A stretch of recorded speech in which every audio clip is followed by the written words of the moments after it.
नमस्ते। आज हम इस वीडियो में जानेंगे कि यदि आपने 10वीं पास कर ली है तो 10वीं पास करने के बाद आपके पास क्या क्या करियर ऑप्शन है। एक जो स्टूडेंट होता है वो अपने जानकारी के अभाव के अंदर कहीं अपना दूसरा करियर वो चूज कर लेता है। उसको बाद में रियलाइज होता है कि उसे तो टीचर बनना था या उसे इंजीनियर बनना था या डॉक्टर बनना था, लेकिन उसने गलत सब्जेक्ट के अंदर एंट्री कर ली है। तो ये वीडियो उन सभी 10th क्लास के स्टूडेंट्स के लिए बहुत हेल्पफुल होगा जो इस साल या आने वाले सालों के अंदर 10th क्लास की एग्जाम देंगे। तो इस वीडियो को आप अपने फ्रेंड्स जो 10th क्लास में हैं या आपके छोटे भाई बहन, ठीक है, तो इनको आप रिकमेंड कर सकते हो। तो ये क्लास 10th जो है, देखो क्लास 10th एक बेसिक स्कूलिंग होती है। जहां तक हम एक स्कूल का जो होता है कि स्कूल में हम जैसे पहले से प्राइमरी, फिर अपर प्राइमरी, 5th 6th, वहां तक हम एक तरह से स्कूल में बोलना चालना सीखते हैं, ठीक है। उसके बाद हमारे को करनी होती है क्लास 11th और क्लास 12th। ये जो दो क्लासें हैं, ये दो क्लासें हमारी स्टूडेंट लाइफ की मुख्य नींव का कार्य करती हैं, क्योंकि 11th क्लास ऐसी क्लास है जो हमें फ्यूचर बताएगी कि हमें जाना कहाँ है। हमें डॉक्टर बनना है या हमें इंजीनियर बनना है, ठीक है, इंजीनियर बनना है, या फिर हमें कोई बैंक में जॉब करनी है, या फिर हमें किसी एग्रीकल्चर डिपार्टमेंट में जैसे IARI, Indian agriculture research institute, इस तरह के में काम करना है, या फिर हमारे जैसे आर्मी क्या होता है DRDO, ठीक है, DRDO में काम करना है, या फिर कई स्टूडेंट्स की ये इच्छा होती है कि उन्हें अपने समाज में उतरकर बच्चों को शिक्षित करना है, तो वो टीचर का काम करना चाहेंगे, ठीक है, टीचर का काम करना चाहेंगे। तो इन सभी पे हम डिस्कस करेंगे कि आपके पास क्या क्या करियर ऑप्शन होते हैं, कौन सी सब्जेक्ट के थ्रू किस किस करियर ऑप्शन में जाया जा सकता है, ठीक है। तो देखो आपने 10th पास की, अब 10th पास करते ही आप जाओगे 11th क्लास में। जो बच्चे 10th इस बार एग्जाम दे रहे हैं उनको बहुत बहुत शुभकामनाएं। तो आप जाओगे 11th क्लास में। 11th क्लास में जाने के बाद आपको इस तरह का एक जाल मिलेगा, सब्जेक्ट्स का जाल मिलेगा। आप ये डिसाइड नहीं कर पाओगे। अब आपको ये तो पता है कि मुझे डॉक्टर बनना है, अब आपको ये पता है कि मुझे एग्रीकल्चर रिसर्चर बनना है, लेकिन आपको ये नहीं पता उसके लिए कौन सी सब्जेक्ट लेनी पड़ेगी। और हमारा देश जो है 60 से 65 जो % जो इसकी आबादी है वो गाँव के अंदर निवास करती है। तो गाँव के अंदर जानकारी का अभाव होता है।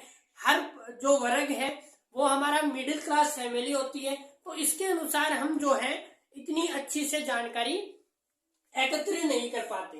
तो देखते हैं इसके अंदर, देखो सबसे पहला जो हर कोई स्टूडेंट लेता है गाँव के अंदर विशेषकर, ठीक है, आर्ट सब्जेक्ट। ये आर्ट सब्जेक्ट कोई भी स्टूडेंट ले लेता है, जिसकी मतलब एक तरह से इसमें एक तो फीस भी कम लगती है पारिवारिक आय को देखते हुए, लेकिन कई लोग इसको बहुत डिग्रेड मानते हैं, बहुत लोअर कैटेगरी का सब्जेक्ट मानते हैं। लेकिन मैं आपको बता दूं ये ऐसा सब्जेक्ट है जो आपको भारत के ऊंचे से ऊंचे पद पर बिठा सकता है।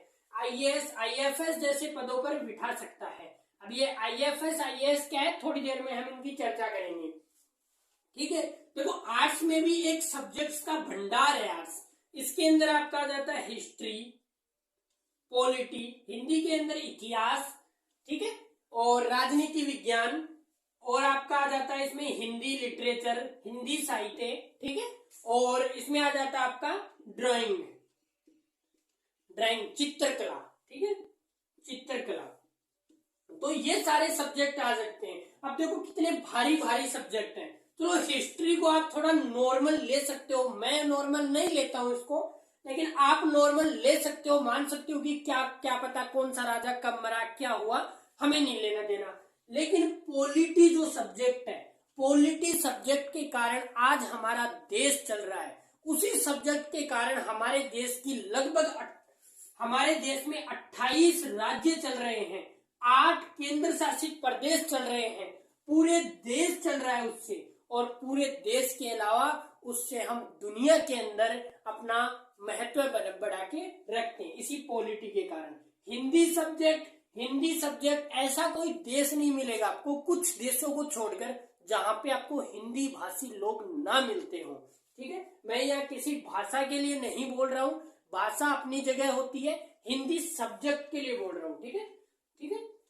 तो ये नहीं कहें कि कोई कमेंट करे कि इंग्लिश है तो इंग्लिश अच्छी है, उर्दू अच्छी है। हाँ, सभी भाषाएं अच्छी हैं, लेकिन मैं आर्ट्स में ही आती है, जैसे इंग्लिश भी आर्ट्स में ही आती है, उर्दू भी आर्ट्स में ही आती है। ठीक है, आप वो भी पढ़ सकते हो। ऐसे ही चित्रकला, दुनिया में ऐसे ऐसे चित्रकार हुए हैं जिनकी जो पेंटिंग्स हैं वो आज अरबों खरबों रुपए में बिकती हैं। यदि यकीन नहीं है तो एक बार गूगल पे जाइए, वहां पे चेक कर सकते हो आप। ठीक है, तो ये बहुत बड़ा सब्जेक्ट है, और यही सब्जेक्ट जैसा कि मैंने कहा आईएएस आईएफएस में जाता है, तो इसकी हम सभी की चर्चा करने के बाद लास्ट में चर्चा करेंगे। ठीक है, अब देखो ये हो गया। इसके बाद आती है साइंस। साइंस में देखो दो आती है, एक आती है मैथ और एक आती है बायोलॉजी। मैथ मतलब गणित, जो भी हमारे गणित के जो भी डायग्राम वगैरह है वो। बायोलॉजी मतलब जीव विज्ञान, जीवों से संबंधित जो भी ऑर्गेनिज्म की स्टडी है वो सारी इसी में की जाती है। अब इन्हीं के दो के साथ, इनमें ही दो में आ जाती है फिजिक्स, इन्हीं के साथ आ जाती है, और एक आ जाती है केमिस्ट्री। ठीक है, केमिस्ट्री। देखो आर्ट्स, पहले थोड़ा वापस आते हैं। आर्ट्स जो सब्जेक्ट है वो यदि आप लेते हो तो लगभग आप 80 से 82% इस देश की जो भी वैकेंसीज है, 80 से 82% वैकेंसीज इस देश की आप कवर कर लेते हो। ठीक है, उनके अंदर आप जा सकते हो। ठीक है, साइंस में आपकी तब रुचि होनी चाहिए। देखो साइंस के अंदर क्या है, साइंस में दो सब्जेक्ट आते हैं, मैथ, फिजिक्स और केमिस्ट्री। मैं यहाँ पे शॉर्ट में लिख रहा हूँ, पी का मतलब फिजिक्स, सी का मतलब केमिस्ट्री और एम का मतलब मैथ। ठीक है, एक हो गया पीसीबी, फिजिक्स केमिस्ट्री बायोलॉजी। ठीक है, तो यदि आप मैथ लेते हो तो आपको एक एग्जाम देना पड़ता है जेईई, फिर आप इंजीनियरिंग लाइन में जा सकते हो।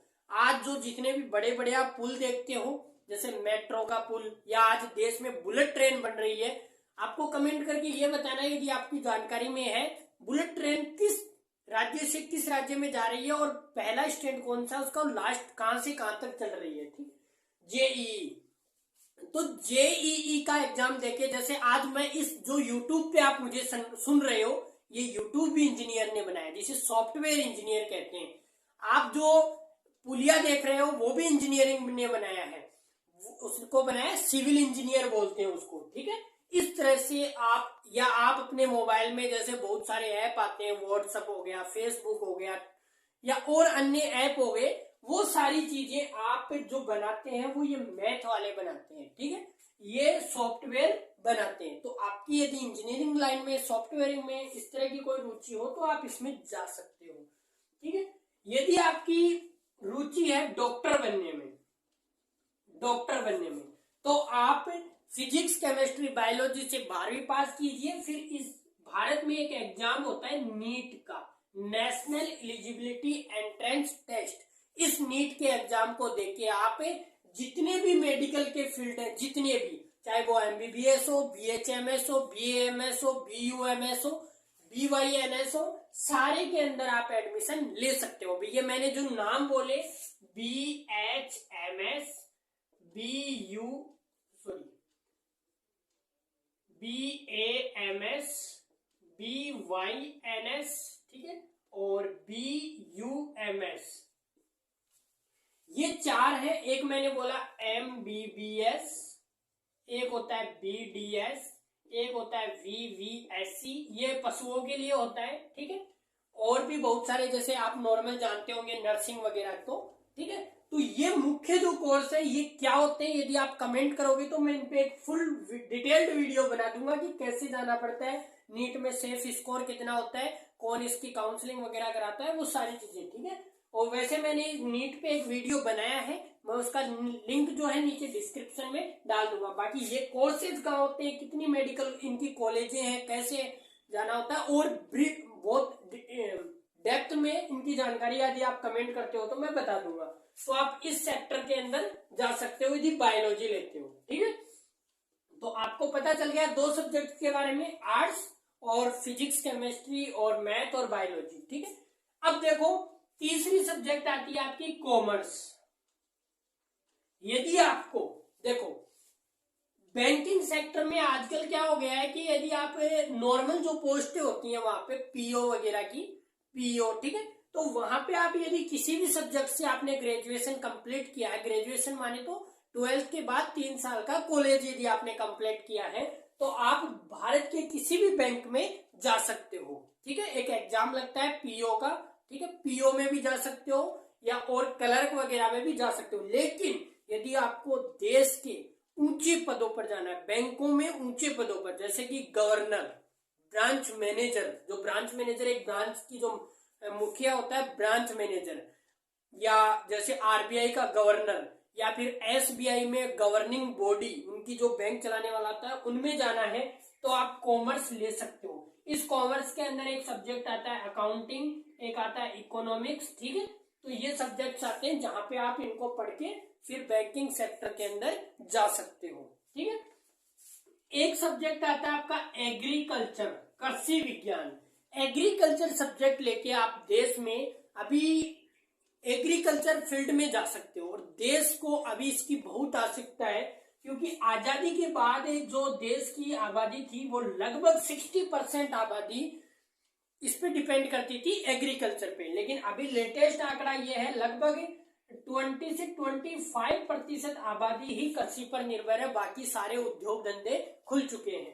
तो आप एग्रीकल्चर फील्ड में जाके, एग्रीकल्चर फील्ड में जैसे एक एग्जाम लगता है IARI, एक लगता है जेट का, एक ICAR। ये जो IARI वाला है ये कॉलेजें होती हैं, जेट और ICAR, फिर इनसे आपको डिग्री लेके IARI, Indian institute of research, Indian agriculture research institute, इसमें जाना होता है, ठीक है।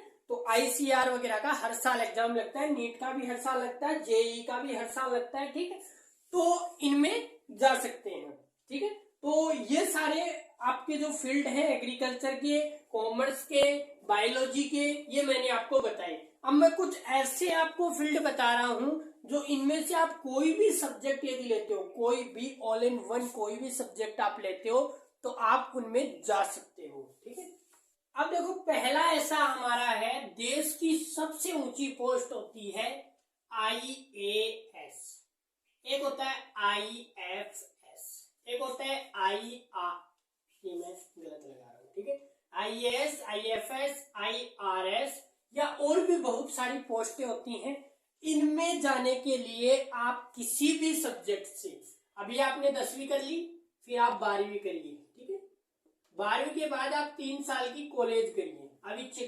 अभी नियम आया है न्यू एजुकेशन पॉलिसी के तहत, जिसमें 4 साल की कॉलेज कर दी गई है, ठीक है। तो हम इसे 3 या 4 मान लेते हैं। अभी हर जगह लागू नहीं हुआ 4 साल वाला सिस्टम, तो अभी 3 साल का भी चलता है, 4 साल का। उसमें क्या किया गया है कि बीएड, जो अभी हम आ रहे हैं नेक्स्ट पॉइंट में, आप ये करके डायरेक्ट एक यूपीएससी एक फॉर्म निकालती है, उस फॉर्म को भर के आप इन सब्जेक्ट्स के अंदर, इन जो जॉब्स है इनके अंदर जा सकते हो। अब ये यूपीएससी में एग्जाम कैसे लगती है, क्या होता है, इस पे भी मैंने एक डिटेल्ड वीडियो बनाया हुआ है, उसका भी मैं लिंक डिस्क्रिप्शन में डाल दूंगा। तो पहला ये हो गया, इसमें आपको यूजी मतलब अंडर ग्रेजुएट कंप्लीट होना चाहिए किसी भी सब्जेक्ट से। ये ऐसे जॉब्स हैं जो एवरग्रीन होते हैं, मतलब आप किसी भी सब्जेक्ट से ग्रेजुएशन कर रखी है तो आप जा सकते हो। एक निकलता है बैंकों के अंदर PO, प्रोहिबिटेड ऑफिसर, ठीक है। एक निकलता है क्लर्क,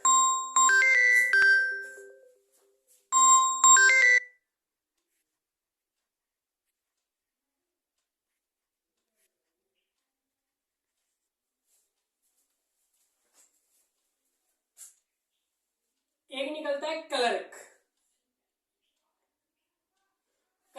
ठीक है।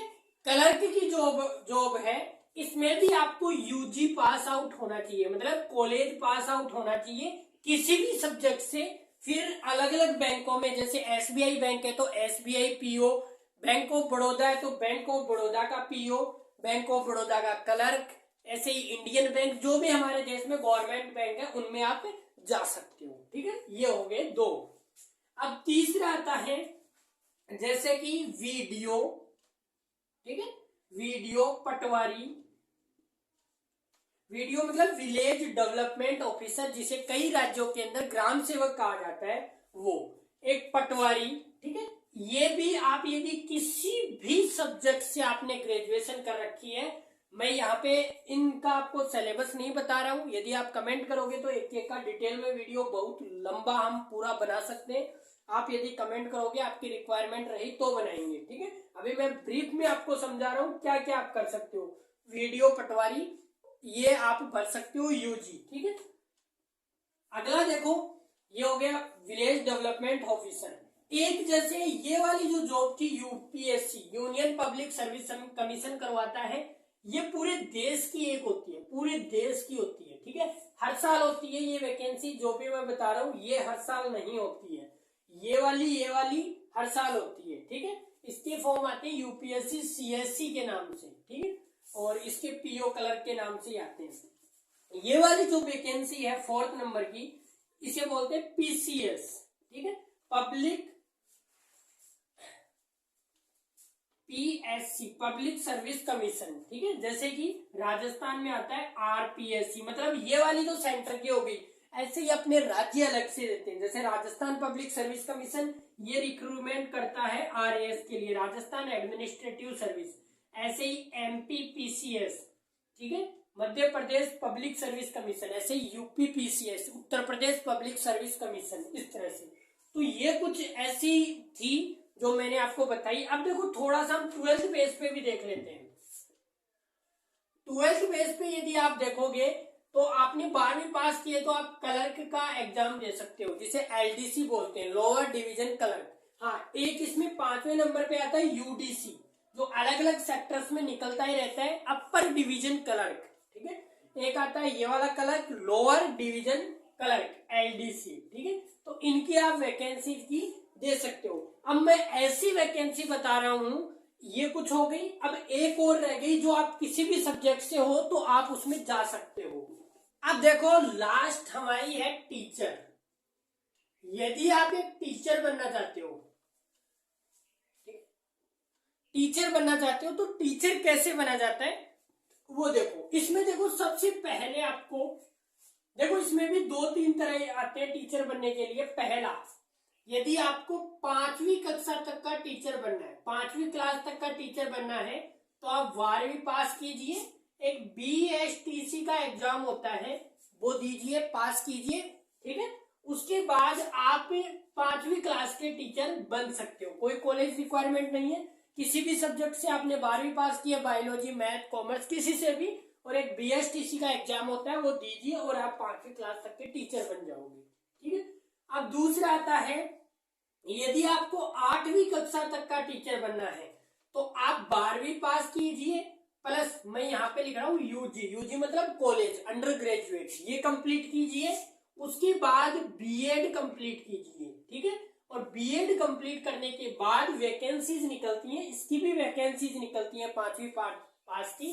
जैसे राजस्थान में इस वैकेंसी का नाम होता है रीट, और इसका भी होता है रीट। रीट 2 निकलती है, एक 5वीं पास वालों के लिए, एक 8वीं पास वालों के लिए। ठीक है, तो ये हो गई, इसमें 12वीं यूजी बीएड हो गई। ठीक है, एक निकलती है, मतलब यदि आप 10वीं क्लास तक पढ़ाना चाहते हो तो फिर आपको 12वीं करनी होगी, यूजी करना होगा। ठीक है, 12वीं करनी होगी और यूजी करना होगा और बीएड करना होगा, सेम वही। और फिर आप सेकंड ग्रेड के नाम से वैकेंसी आती है, सेकंड ग्रेड में आप जा सकते हो। ठीक है, सेकंड ग्रेड टीचर बोलते हैं 10th क्लास तक के टीचर को। उसके बाद एक 4th नंबर आती है, मान लो कि आप 12वीं क्लास तक पढ़ाना चाहते हो तो इसके लिए आपको 12वीं पास करनी होगी, यूजी कंप्लीट करना होगा और पीजी कंप्लीट करना होगा। पीजी क्या होता है? Post graduate. जैसे साइंस से कर रहे हो तो उसको बोलते हैं एमएससी, यहाँ पे ऊपर देखो एमएससी, मास्टर ऑफ साइंस। ऐसे ही कॉमर्स से कर रहे हो तो एमकॉम, मास्टर ऑफ कॉमर्स। ऐसे ही आर्ट्स से कर रहे हो तो एमए, मास्टर ऑफ आर्ट्स। ठीक है, इस तरह से आपको करनी रहेंगी। तो आपने पीजी की और पीजी के बाद बीएड होनी चाहिए। ये 12वीं की डिग्री, कॉलेज की डिग्री, मास्टर की डिग्री और बीएड की डिग्री यदि आपके पास है तो आप फर्स्ट ग्रेड का जॉब पा सकते हो टीचर में। ठीक है, ये हमारी स्कूलिंग लाइफ हो गई कि स्कूल में आप कैसे टीचर बन सकते हो। अब 5वें नंबर पे मैं ले रहा हूं कॉलेज में आप टीचर कैसे बन सकते हो। कॉलेज में आपको टीचर बनने के लिए मैं डायरेक्ट लिख देता हूँ 12th वगैरह सारी देखो इसमें करनी होगी आपको 12th, यूजी और पीजी। इसमें बीएड नहीं करनी होती, बीएड की जगह पर इसमें एक एग्जाम लगता है नेट का। ठीक है, नेट का, ये नेट का एग्जाम आर्ट्स वालों के लिए भी होता है जिसको कहा जाता है यूजीसी नेट। यूजीसी नेट करवाती है। और यदि आप साइंस सेक्टर से हो तो इसको CSIR नेट करवाती है। ठीक है, CSIR। तो ये आप पास कीजिए, उसके बाद कॉलेज की वैकेंसी निकलती है तो उसमें आप असिस्टेंट प्रोफेसर बन सकते हो, यानी मुख्य प्रोफेसर से अलग असिस्टेंट प्रोफेसर बन सकते हो। अब आपको मुख्य प्रोफेसर बनना है तो उसके लिए आपको क्या करना पड़ेगा, यहाँ पे लिख रहा हूं मैं। यहाँ पे क्या होगा कि आपने 12वीं की, यूजी की, पीजी की और नेट भी किया, और नेट करने के बाद आपको PhD करनी होगी, PhD। ठीक है, डॉक्टरेट फेलोशिप करनी होगी। उसके बाद आप प्रोफेसर बन सकते हो, प्रोफेसर, और आपके नाम के पहले डॉक्टर लगना स्टार्ट हो जाएगा। तो इस तरह से आप टीचर बन सकते हो। मैंने इससे पहले आपको समझाया कि सिविल में आप कैसे जा सकते हो, और कुछ एवरग्रीन बताए, कुछ मेडिकल के बताए। तो ये था आज ब्रीफ में इंट्रोडक्शन कि आप 10th क्लास के बाद अपना करियर किस फील्ड में बनाना चाहते हो। यदि आपको वीडियो अच्छा लगा हो तो अपने फ्रेंड्स के साथ शेयर कीजिए, वीडियो को लाइक कीजिए और चैनल को सब्सक्राइब कीजिए। ठीक है, और बाकी आप यदि इनमें किसी पे भी एकदम डिटेल में वीडियो चाहते हो कि नीट और यूपीएससी वाला मैंने वीडियो बना रखा है इस चैनल पे, उन दोनों का लिंक मैं डिस्क्रिप्शन में डाल दूंगा। उसके अलावा यदि आपको किसी और टॉपिक पे, जैसे कि सर आप बताइए कि हमें कॉलेज प्रोफेसर कैसे बनना है, ये कैसे बनना है, तो मैं पूरा डिटेल में, आप ये डिटेल सेम है, बस ऐसा ही होता है। और भी जैसे आप MPPCS के बारे में या क्या क्या टॉपिक आते हैं, कौन सा सब्जेक्ट रहता है, कैसे बनना है, वो यदि आप कमेंट करोगे और तो मैं आपको जरूर बताऊंगा। ठीक है, मिलते हैं नेक्स्ट क्लास के अंदर। जय हिंद।